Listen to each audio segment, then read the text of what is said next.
and gentlemen, the story you are about to hear is true. Only the names have been changed to protect the innocent. NBC brings you Dragnet.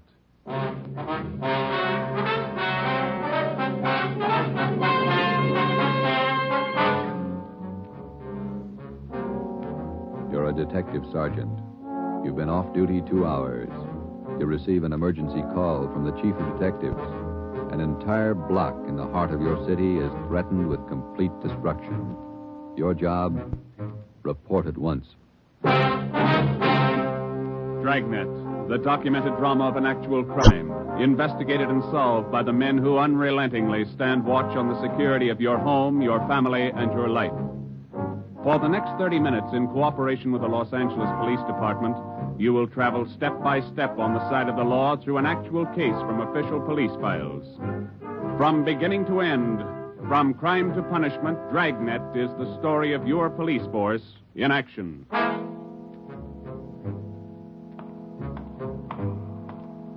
It was Tuesday, November 15th. It was raining in Los Angeles. We were off duty reporting in on an emergency call. My partner's Ben Romero. The boss is Ed Backstrand, chief of detectives. My name's Friday. It was 8:32 a.m. when I walked in the Spring Street entrance of the City Hall. You Sergeant Friday? Yeah, that's right. Take my elevator, Sergeant. It's the only one in service. All right.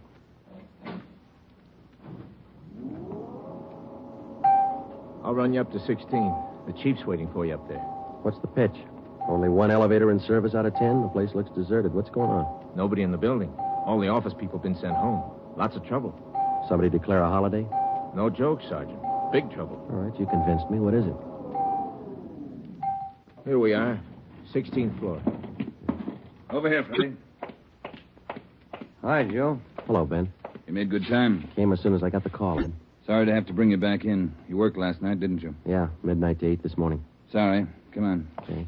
What is it, Skipper? Why all the hush-hush? Wait till we get inside. In here. Okay. Number one, let's keep our voices down. You all right? I'll make it as brief as I can. Every minute counts. What time you got, Friday? 8:33. All right, here it is. 55 minutes ago, a man walked into this building with a homemade bomb under his arm. If we don't release his brother from the county jail by 9 o'clock this morning, he says he'll pull the trigger on the bomb and blow up the whole building. He's kidding, Skipper. Who is the guy? Name's Vernon Carney. Here's his package. He and his brother have been in and out of jail since 1937. Small-time thieves. Yeah. Where's the FBI kickback? We had him once before, both of them. Brother's name is Elwood, serving a year for car stripping. And this two-bit thief is sitting here in the city hall with a bomb on his lap? That's right. In the next room. What kind of a bomb is it, Ed? You think he's bluffing? Could be bluffing, but the crime lab says no. Lee Jones from the lab get a look at it? Been in there twice. One end of the box is glass. Says you can't see much without a closer look, but you can't get near the guy. What do you want us to do? It's a volunteer job. You can take it or leave it. I won't order you to do it. How you want to handle it? You sure you want a piece of this one, Romero? No, he doesn't, Ed. He's got a family. Get me another single man. We'll give it a try. Wait a minute, Joe. What makes this job so different? Anytime we kick a door in, we never know what's on the other side. That's what makes it different. This time we do. No, you're not going to cut me out. Not the only time I know what I'm getting into. All right. Chandler's tried. Hannon, Davis, Watson, they've all tried. This guy Carney knows what he's doing. He's no pushover. But somebody's got to get that bomb away from him. Friday, Romero, it's your baby now. I looked at my watch. It was 8:36. We left Backstrand and started down the hall. If Carney was going to make good his threat to blow up the building by 9 o'clock, we had exactly 24 minutes to talk him out of it. Ben and I figured we'd better look him over first and then work out some kind of a plan. Maybe just talking to him would do it. Vernon Carney was sitting in a straight-back chair against the far wall facing the door. He was seated between two windows that looked out over the city. Along the left wall was a row of 6 wooden chairs. In the center of the right wall was a connecting door leading to the office where Backstrand had briefed us. The door was locked on both sides. Just off-center and favoring the left of the room was a small filing table.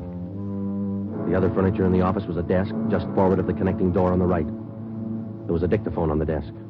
In the near left corner, shielded by a white screen, was a small wash basin. The faucet leaked. Vernon Carney was middle-aged. He sat erect, holding a black box on his lap. He held his right hand inside one end of the box. Ben and I stood there for a minute and looked at him. Then we walked in the room. What do you say to a man with a bomb? That's close enough. Cigarette, Carney? I'm not smoking right now. What are you trying to prove? You know what I want? We're not going to let your brother out of jail. You got until 9 o'clock to change your mind. According to that clock on the wall, you got 24 minutes. If we go, you're going with us, Carney. Don't take much of a brain to figure that, copper. What made you think you could get away with this? Haven't yet. It ain't 9 o'clock. Unless that clock's slow. Haven't checked it against my pocket watch lately. That's the one that's running this show. Have you given any thought to all the innocent people that are going to go up with that thing of yours there? My brother's innocent. I want him out of jail. The court says he's guilty. He'll get out when he serves his time. That's where you're wrong, copper. He gets out at 9 o'clock this morning. All right, come on, Carney. Get your hand out of that box. Put the box on the table. You think I'm bluffing, don't you? I'm going to let you get within 5 feet before I make a liar out of you. Okay, Carney. I guess you mean business. You can take 3 more steps and find out for sure. Suppose we did let your brother out. We'd just come out and pick him up again, you along with him? If you could find us. Let's get this straight. If we let your brother Elwood out, how do we know you're going to keep your promise? What promise? I ain't made any promises. You just get Elwood down here first, and then we'll talk about it. There's only one thing I can't figure, Carney. Yeah, what's that? If we don't let your brother out, you say you'll pull the trigger on that bomb. You're going to kill a lot of innocent people. What are you going to prove by that? It's 8:37. You've got 23 minutes left. Now, I wish you'd answer that one for me. Why do you want to kill a lot of innocent people? Don't try to con me, copper. I know they cleared everybody out of this building 45 minutes ago. I know they cleaned out the whole block. They got it roped off. Where'd you get your information? I got a couple of windows here to look out of. Don't you think it's about time to send somebody over to get Elwood? You know, Carney, we got a way out of this. We don't have to let your brother out neither. I've heard that before. What's to stop us from leaving the building along with the other few officers and let you sit here and touch off that bomb? Go ahead. It won't be a long wait without you. Who are you trying to kid? You'd let me blow up $10 million worth of taxpayers' money? Ah, no. You're going to let Elwood out. You'll wait till the last minute to do it, but you'll let him out.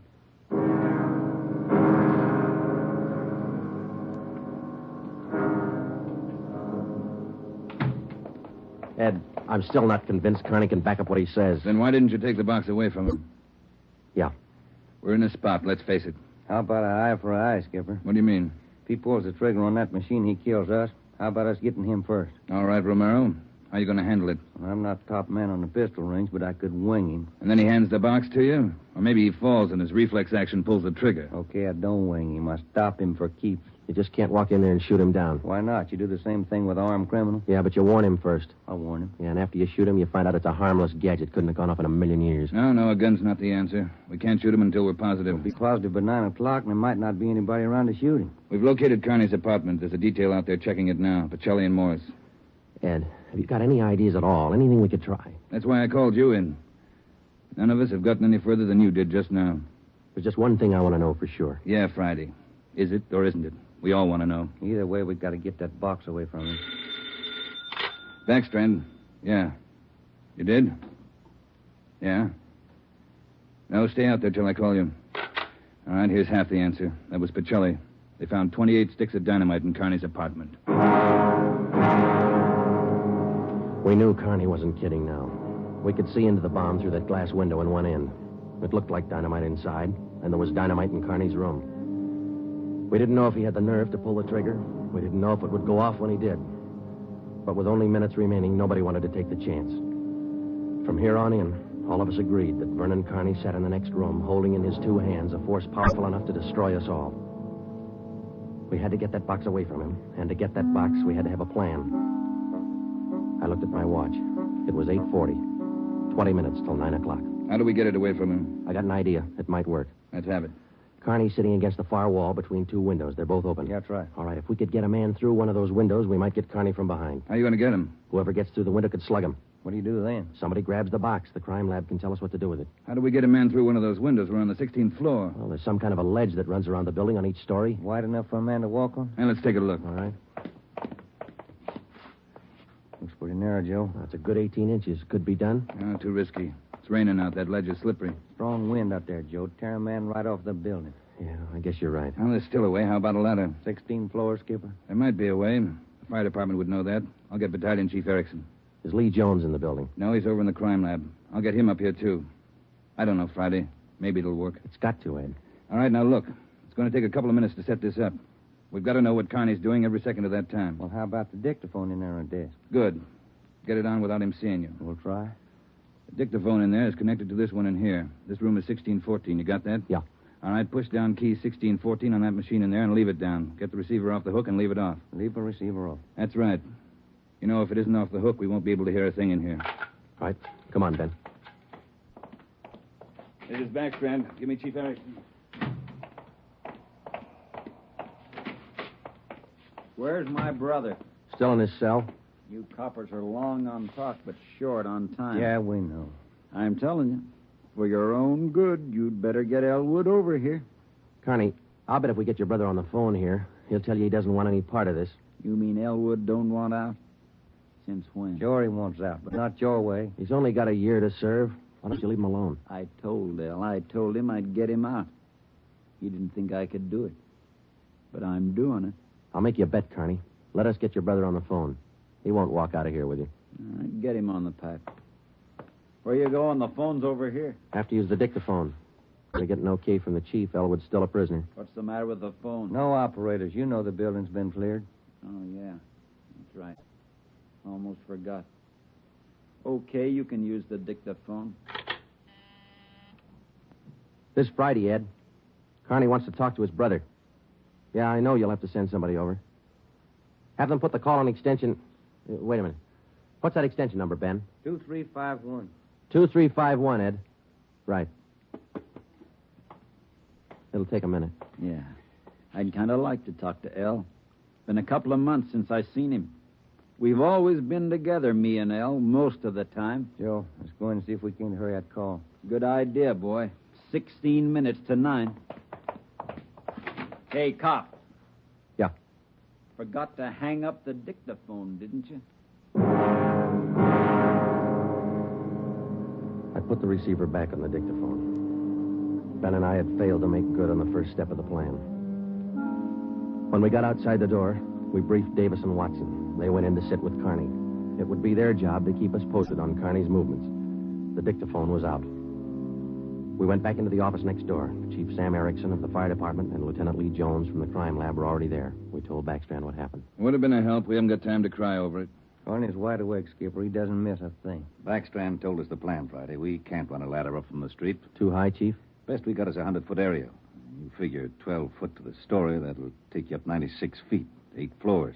And we've got the latest equipment. What's the idea you had, Jones? Sam, can you get hold of a pump here in a hurry? Sure, we got a lot of scaling ladders, but you got nothing up there to hook 'em on. You figure on dropping down from the floor above? That's right, and I figure a pump here would do it. Sure it would. You could make it fast to the windowsill up there, but you got a 1.5 foot ledge in the way. No, what you want is a lifeline. You mean lower a man on a rope, Chief? Yeah, Romero. That's the quickest and the quietest. Could you rig it so one of my boys could do it?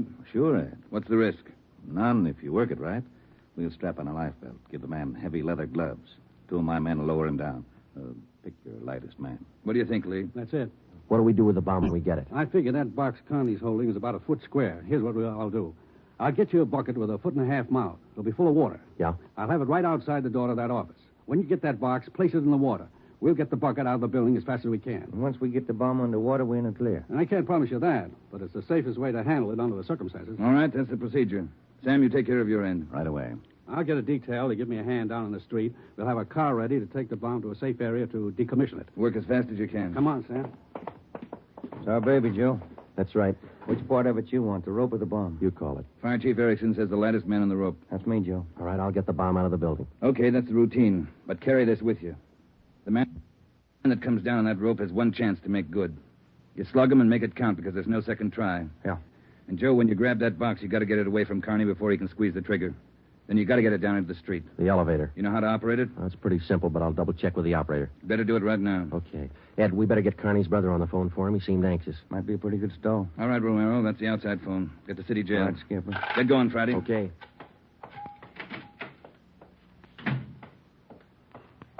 Hey, you. Elevator man. Yeah, Sergeant. Let me see if I know how to work that thing. You taking over the elevator? Well, in a couple of minutes. You want to check me out? Nothing to it, Sergeant. All right. Now, here's the control, see? You push this lever right to go up, left to go down. You see this little trigger on the underside of the handle? Yeah. That's the safety lock. Be sure you squeeze it or you can't move the lever. Let me try it, huh? That's it. Right to go up, left to go down. Right to go up, left to go down. How do you operate the doors? Automatic. They work off the control lever. When the control lever is locked in the up or down position, the doors will close. I get it. Now, in case they jam, this red emergency button up here? Yeah. Push it. If that doesn't close them, we call the repairman. Okay, I think I got it. You sure now? I've had my orders to get out of the building. I'll just leave the elevator right here and take the stairs down. All right. Thanks a lot. Sergeant, just curious. You going to take the bomb down in this car? We're going to try. You won't have any trouble. We haven't had an elevator failure in 18 months. The elevator man turned and went down the stairs. Outside of a handful of volunteers and a man with a bomb, the city hall was now cleared. I started down the corridor and met Ben outside the office. He told me that Lee Jones and Chief Erickson were on their way up in the freight elevator at the rear of the building with the necessary equipment. The 2 fire department volunteers were with them. The phone call had been put through to the city jail, and in a moment, Elwood Carney would be ready at the other end of the line. We went in to tell Carney. I told him over at the jail to put the call through on extension 2351. Yeah. When's it coming through? Right now? You got Elwood with you? No. Look, Carney, we told you we'd get him on the phone for you. The call will be through in a minute. A minute's a long time, cop. You only got 12 of them left. Elwood's going to talk you out of this. Oh, sure. Sure, everybody's going to talk me out of this. First it was them other 2 cops, the little Porky guy and that other monkey. Then you and this Dixie Doughhead here, and now it's Elwood. Come off it, will you, and get my brother over here. That's him. It's your brother, Connie. I'll get him. Stay put, you. Just going to get the phone. You want to talk to your brother, don't you? I'll take care of the phone. We'll disconnect it for a while. Now get it straight, copper. I'm through with your stinking, rotten lying. I want Elwood here. And I want him now. Bring him here before I blow you all to pieces. What's going on? Who threw that phone out in the hall? I did. You want me to go out and pick it up? Carney, that's not going to get you anyplace. You the big boss around here? Maybe. Are you or aren't you? I answered you. All right, big boy. I've got a piece of advice for you. Take your rookie cops here and get it through their heads. I mean what I say. I want my brother over here in this room. And you've got just 11 minutes to get it done. Tell them that, will you, boy? All right, Carney. It's your show.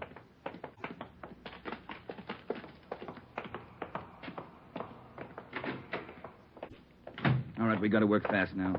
Jones, everything set for you? Got the bucket with the water right here. Car's waiting out in the street. Right. Erickson, your boys ready? Upstairs, waiting. And we all know what to do. Ed, I got to have somebody to give me a hand with Carney when he falls. I'll be in there with you, Friday. Ready to go upstairs, Chief? Anytime. Oh, one thing you ought to know. What's that?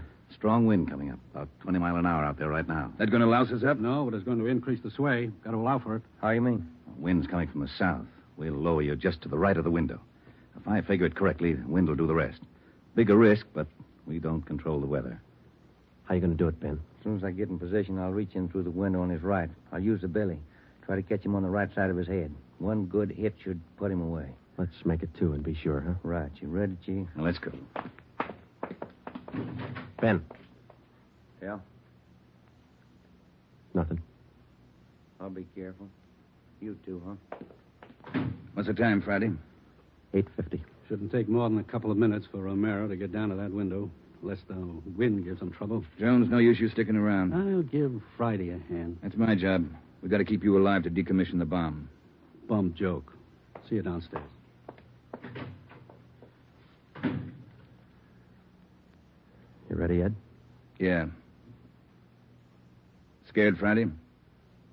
Yeah. That makes us even. Come on.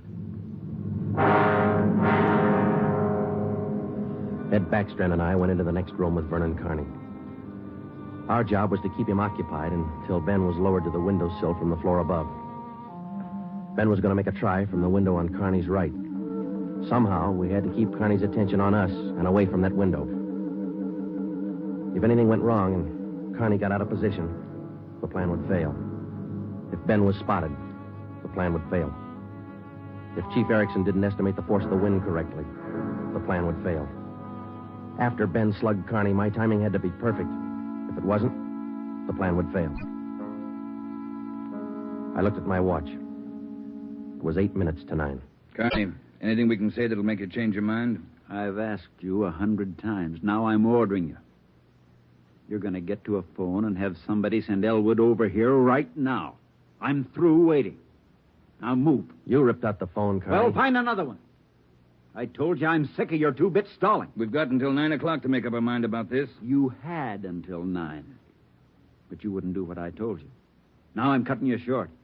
You guys have got exactly 1 minute to get a phone in this room where I can hear you call the jail and have them send Elwood over here. You said 9, Carney. All right, Joe. We'll give him what he wants. Davis, unlock the connecting door to this office.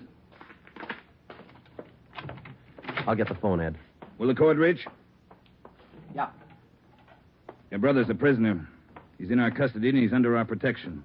We can't place his life in jeopardy. Why not leave it up to Al? Here's the phone, Ed. Yeah. Kenworthy, this is Backstrand. We want Elwood Carney over here at City Hall. His brother wants to see him. Explain the situation. If he wants to come, get him over here. Leave it up to him. Room 1614. You'll have to use the freight elevator. And tell him to hurry. Yeah. Tell him to hurry. That's the only smart thing you've done today. Now, why don't you go next door and figure out another angle? We'll wait for Elwood, too. You don't think I'd let you get out now, do you? We're all going to wait right here for my brother. In case he don't show up, you're going to see me pull the plug. Just sit down. Not so close. Right where you are, sit down.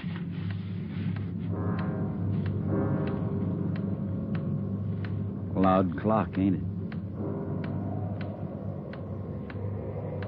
Windy. Getting cold in here.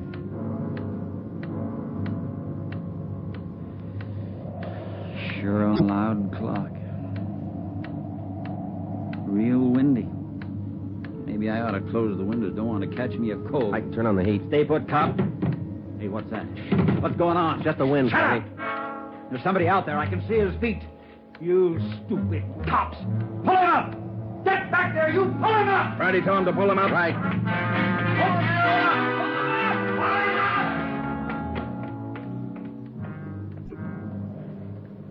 All right, Carney. You win. You bet I win, you dumb coppers. You didn't think I'd miss a trick like that? We'll just close these windows, boys.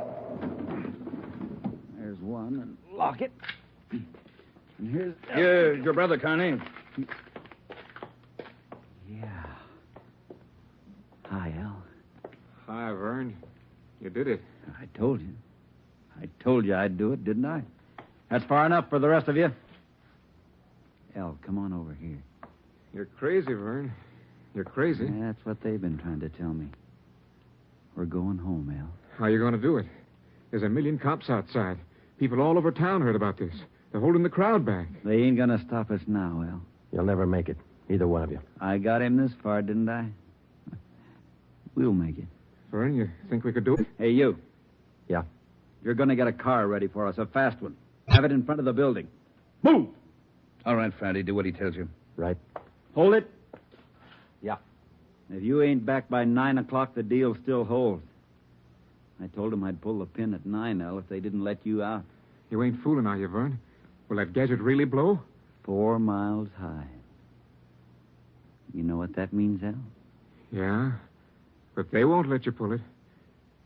We're getting out. All right, Copper. Get the car. You got 4 minutes. Hey, Ben. What happened? He spot me? Yeah, there's no time to explain. Now, listen. We got to work fast. Yeah. We had to bring Carney's brother over from the jail. I don't think he cares if they get out or not. He just wants to use that bomb, and for some crazy reason, he's waiting until 9. How much time we got? Let me look. Less than 4 minutes. How about the ledge? You think you can do it? Strong wind. You'll have to hang on like a fly. I don't know. I can give it a try. Okay. Same plan. Every second counts. Now, I can't brief Ed. He's in the room with the guy. It's up to you and me. I'll get on the ledge from one of these offices. I hope I make it.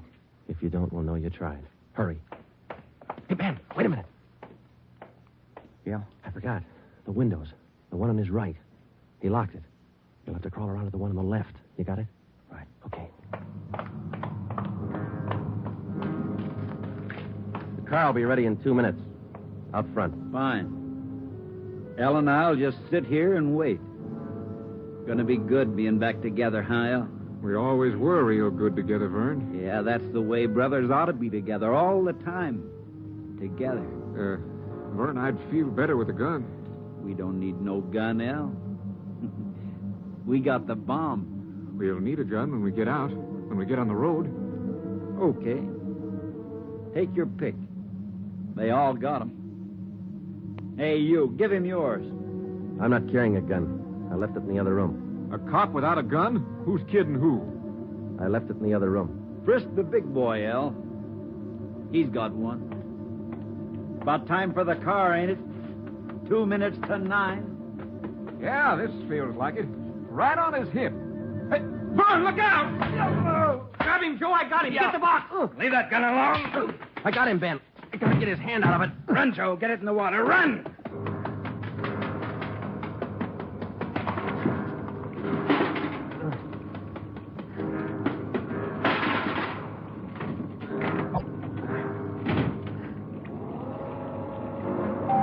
In a fast elevator, 16 floors isn't very much, but I've never shared an elevator with a live bomb. It seemed like minutes between floors. I kept watching the bucket. The bomb was completely underwater. A small stream of bubbles was hissing to the surface. I waited.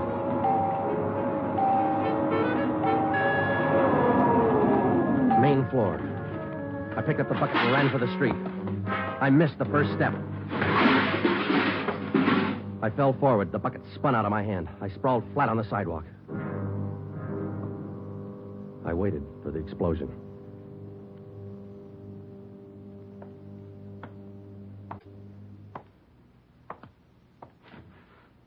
It didn't go off Friday. Yeah. I gave it a good chance, Lee. It was all there. Look, at least a dozen sticks of dynamite. Snyder, bring that over here. Here you are, Lieutenant. Thanks. Here's why it didn't go off. Had it rigged for a hard trigger pull. Would have taken a good yank to set this one off. Yeah. Hi, Joe. Hi, Ben. Clumsy.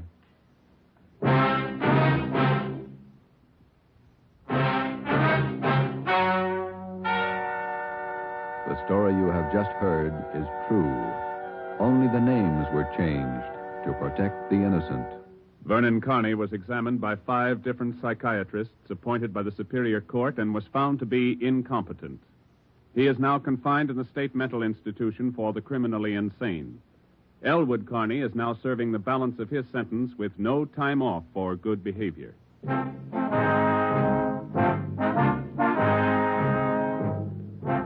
have just heard the 7th in a new series of authentic cases from official files.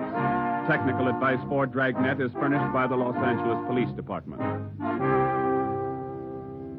Tonight's program is dedicated to Town Marshal Lon T. Larson of the Mount Pleasant, Utah Force, who, on the night of October 15th, 1945, gave his life so that yours might be more secure.